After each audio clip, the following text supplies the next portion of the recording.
was lucky that after watching Project Hail Mary for the second time, a friend was with me. And on the drive home, I think there were a lot of questions that for someone like myself who has read the book and for someone who hadn't, but is a long-time science fiction fan, that the movie sort of posited, right? And we really got into it and we covered a lot of different things. And I thought that I'd sort of, sort of take a gist or summarize that and sort of put that into this video. But then I also wanted to, as I said in my review of the movie, I also wanted to sort of address the adaptation, because adaptations are always really tricky.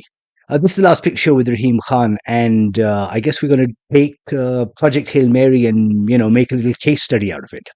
Now, first, to the question of adaptations. Adaptations are tricky because the thing is you run this very fine line between, being faithful and being slavish, or taking a departure from the source material and making the thing your own. You have an entire category for this at the Oscars, Best Adapted Screenplay, where you take an existing property, whether it's a book, or for example, it's like an animation and it's updated, to the live screen or anything like that, a play, any of these things, they're taken and they're sort of, adapted to the big screen. So as a screenwriter, it's this fine line. And again, I mean, sort of when it does come to these beloved sort of IPs, stuff like, for example, Lord of the Rings. And I'm using that as an example because the thing is that, of course, Tolkien shuffled off this mortal coil a long time ago. And while, sort of his works are still very much with us, potential adapters, like sort of screenwriters or people who want to sort of take his works and adapt it to, the screen, are bereft of his insight. So in a case like The Lord of the Rings, where you do not have the author there, perhaps lend sort of a voice to sort of contribute in some way, you end up, and I'm not saying that's the entire reason why something like The Rings of Power did not work, but I mean, it was a departure from the spirit of Tolkien's works, something that Peter Jackson, Fran Walsh, and Philippa Boyens, the team responsible for the Lord of the Rings adaptation, were able to stick to. That was something that maybe they weren't able to do then again with The Hobbit. Lightning doesn't strike twice. But not The One Ring, sorry, The Rings of Power is, we don't need to sugarcoat this, is a mess. And maybe I'm being a little harsh, but no, to hell with it. Let us be harsh. Let us be severe. It is terrible. So that's a very good example of where you do not have you do not have a guiding light. The author is not there. That's not to say that just because the author is there or isn't there, that you make a poor adaptation. There have been many other adaptations where the author has died, and they still go on to make a great, show of it. In the case of Project Hail Mary, of course, Andy Weir is very much alive, and Drew Goddard, the screenwriter. I mean, though Andy Weir isn't credited with the screenplay itself, I mean, having him there, besides answering the sciencey questions, but I think it really helps, because these are sort of conceived in their minds, in the minds of these authors. So, I mean, it's a great way of always sort of reaching out to them and saying, explain this to me. And that's what I really wanted from the movie. Now, even though it's 2.5 hours long, it packs a lot in. it has to cover a lot of ground. And I get that you can't address everything. And, sort of rightfully so, they've excised sort of bits like, for example, Ryan Gosling's character, Ryland Grace's like amnesia, for example, they get rid of that. Then, they got rid of how Grace, after Rocky saves him, then how he saves Rocky, sort of figuring out his biology, and, just bits and pieces like that. Totally get that. You got that with The Martian as well. You have to do that. Maybe they end up in some deleted scenes, but, I get that. But, I mean, and this was something that I remember in reading the book as well. Because, of course, of relativity, while 4 to 8 years have kind of passed in Grace's life. It's almost about 10, 15, almost 20 years back home on Earth. So I really wanted to, have like an almost a companion piece with Project Hail Mary, the book itself, as to what goes on Earth during this time. Because sort of initially, as they do pronounce doom, and they say that over the next 30 years or so, global temperatures are going to drop almost about 20 degrees. So if you're anywhere in the northern or southern hemispheres, it's going to get really, really cold. Those maybe along the equator, it's going to be equally cold, but I mean, summers aren't going to be your boiling hot 45 degrees. They're going to be somewhere around the 20s. But of course, this is going to affect all of your food systems, the food chain. It's going to affect everything, right? You're going to have mass starvation, a lot of that stuff. It's not going to be pretty. It's going to be an ecological disaster, a new ice age, and predictions are that you're going to lose, I don't know, a quarter of the population, even more. Because the thing is that it's not like all of the world governments, as Sandra Huller's character Ilsa Straat says, it's not like all of these, the world government are going to cooperate as they did on Project Hail Mary. Not at all. I mean, they're going to fight. It's going to be a squabble for resources. Um, I really, really wanted to see that.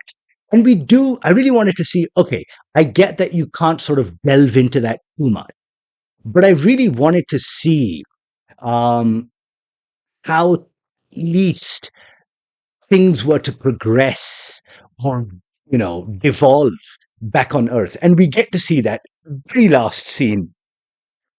Well, not the last to last scene. Well, last to last scene in the movie where, um, and this isn't in the book.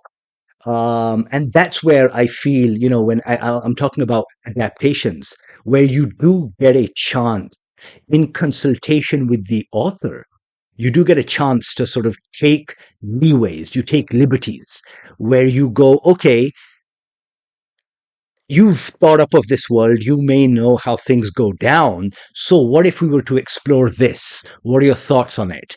And I think that maybe, the relationship between the two, Drew Goddard and Andy Weir would have allowed for that. Who wouldn't? Because the thing is, the rights to this book sold before it was even published, So that's a lot of confidence in this man. And we see that scene where there you have, it's a frozen ocean. We don't know where it is, but they're on it's a shipping, yeah, it's a cargo ship, and you see Sandra Huller, who's now visibly aged. Don't know by how much, but she's much older, and she's getting finally his messages. So at least it's on Earth. At least it's a passage of 10 or 15 years. So Earth has cooled down. It's almost frozen now. So that was really good to see that glimpse of the Earth. I wanted to see more. And again, I return back to that thesis of mine of, how faithful are you to be to the adaptation? Because then there are a bit like in the what's it called? The scene, for example, where you have all of the astronauts introduced, and then later on they're in the bar in the ship and they're singing, and Grace notices what's it called? It's Dubois and somebody else. Well, I think the first science officer and the second one, the backup. they're kind of canoodling, they're hooking up. So I mean, there's that, and then it's referenced now in the book. It plays a major part to something that will come in the future, which we do get to see because there's that massive explosion, and you lose the science team, right? But in the book, because it's a book and he can sort of expound upon it and give it sort of at least a paragraph or two. In the movie you don't really get much of an explanation, like for example, oh, the quartermaster gave them more than they were required, and that's it. That's all the explanation we get from the reason as to why this happened. But maybe that's where you don't follow the book to a T, and you kind of like improvise. You make it simpler. You don't adhere to the source material. Then another one. Now, I know that I think this is sort of integral or essential. It is integral because the thing is that without having this sort of two-way communication established between Grace and Rocky, a large portion of this movie is going to be sort of, you know, incomprehensible, But I think in that sort of momentum that we have going in this movie, that's a bit of a speed break, where they're learning to communicate. I think that too is also something that they could have maybe refined and shortened, because this is where I'm taking this somewhere else. I said this in my review, and I'll say it here again. There's so many sort of revolutionary, earth-shattering revelations in this movie. Sun is dying. Humanity faces like an extinction level event. They've discovered extraterrestrial microorganisms. They have now discovered a means to move from being an intrasolar species to an interstellar species. Then, then you encounter sort of intelligent life. There are all of these revelations, these things like, are enough for just one, even one is just enough for a movie. Here you have like several. I would have liked this movie to have given audiences, because I've read the book, so I knew it was coming, but audiences who haven't, I would have liked them to give us a chance to breathe, to reflect, to take it in. So we don't get a lot of that. Um, Again, I think where you as a screenwriter need to maybe just the source material to the screen. And in that adjustment, and again, going back to another point that I stated earlier about having, authors still around to consult with, it would have been great. So the very first question, as sort of a curious human being, is to sort of ask, you're this rock-like creature, clearly intelligent, spacefaring civilization. Tell me more. I want to know more about, you. I want to know more. And I'm sure audiences there, we're given slivers, like, for example, um, Rocky, his species, like, they watch over each other when they sleep, how they eat. But, we don't learn a lot about the structure of their societal structure, all of that stuff. There's so much their culture. There's a lot of that stuff that even the book doesn't address. I really wish that maybe they could have done that in this movie. It's a thing. Even when I was reading the book at the time, I wanted at least Weir to explore this a little further, to delve further into the Eridani, because we learn a lot about their biology, a lot about their planet, how they are the way they are, these rock-like creatures, um, who uh, live in total darkness and thus not even blind. They have no eyes. They haven't adapted that. They use echolocation. They're steam powered. They weigh like almost 300 kilograms. All of these things. They live in a 29 atmosphere thing. What's it called? Environment. A lot of these things. That was something I had hoped maybe this film would address. It didn't. Okay. Another thing, and I was just thinking about this because the friend I was having this conversation with brought it up, and I thought it was very relevant. I think maybe on the one hand, like when we do think of aliens, you have these sort of uh, sort of very phallic looking H.R. Geiger designed sort of xenomorphs that are sort of killing machines on the one hand. Then you have the cutesy ETs and Al on the other. Then you have the godlike, uh, kid-like creatures in Arrival. So, like, there is this whole array of aliens that we do get to encounter. In this movie, I wonder, and even in the book, I really appreciated that, yes, Weir did create a truly alien. Really sick and tired of Star Wars and Star Trek for always conceiving a humanoid alien. I can understand for budgetary reasons, for casting, it's so much easier to just find some actor, give him pointy ears and say, hey, that's a Vulcan for you, or, a brow rage and that's a Klingon for you.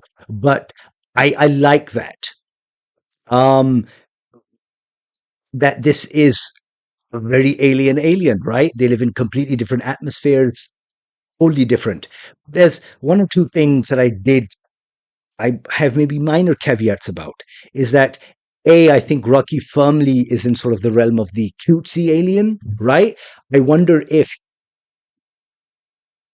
in conceiving this species, the Eridanes, maybe he had veered towards maybe, what if, can you imagine if Rocky looked like a xenomorph? And yet there is this bond between, sort of the xenomorph and Grace, remember like in Thing, the Arthur C. Clarke book, Childhood's End, where you have the, putting the name of the alien species, but when they are finally revealed, they look like devils, like they look like demons. And yet these benevolent, godlike beings, um, I mean, the very fact that they have sort of steered and guided humanity away from war towards this utopian society. I mean, once they're finally revealed to be these horned, winged, hoofed type things, creatures, they've gone past that sort of programming and accepted them. So I think that's something that I would have liked to see, not the cutesy alien. I want to see something that is beyond that. I really, really wanted to see more of, and this is just sort of a thought. This is not maybe I had hoped in the movie, but again, I mean, I think the movie it does whatever it could in 2.5 hours, right? But even for the book, further exploration of both the culture, you know, the Eridanes, but and also sort of addressing these certain philosophical questions that a film like this does, or a book like this does throw at you. Because, again, I have to say this, this is your first contact. This is your first encounter with an intelligent species, right? And you're lucky that somehow or the other, um, emotionally, psychologically, there is some sort of compatibility. You know, uh, Rocky knows faith, love, humor, um, all of these things, something that sort of is correspondingly human. What if they had encountered species that didn't have those conceptions? So that's something that I have like yet to see. Like I really want sci-fi to go and explore that. And there are books there, but I want to see more of this on the screen where they do. Uh, we, again, I'm coming back to that point: is we always imagine aliens. I mean, besides the little green or gray men, the bug-eyed ones, all sorts. I really want something where the alien is beyond sort of like our conception. Um, how many? I mean, sort of. I mean, whether it's the Independence Day aliens who are basically ravagers and pillagers, um, or who else? I mean, let's or then I was going to say 2001, but they're like sort of these. godlike, inscrutable beings. Uh, what else? Alf, you know, I really think that we need more, and this is perhaps a plea or a call, science fiction sci-fi writers out there, um, at least on film, forget books, but at least on film for us to further explore this. And while Star Trek has done a great job at this, of exploring these alien cultures, we are still stuck in that sort of human mold. I want to see them break free from it. Um, I think, in conclusion, that they did a fantastic job, a stellar job at bringing the book to life.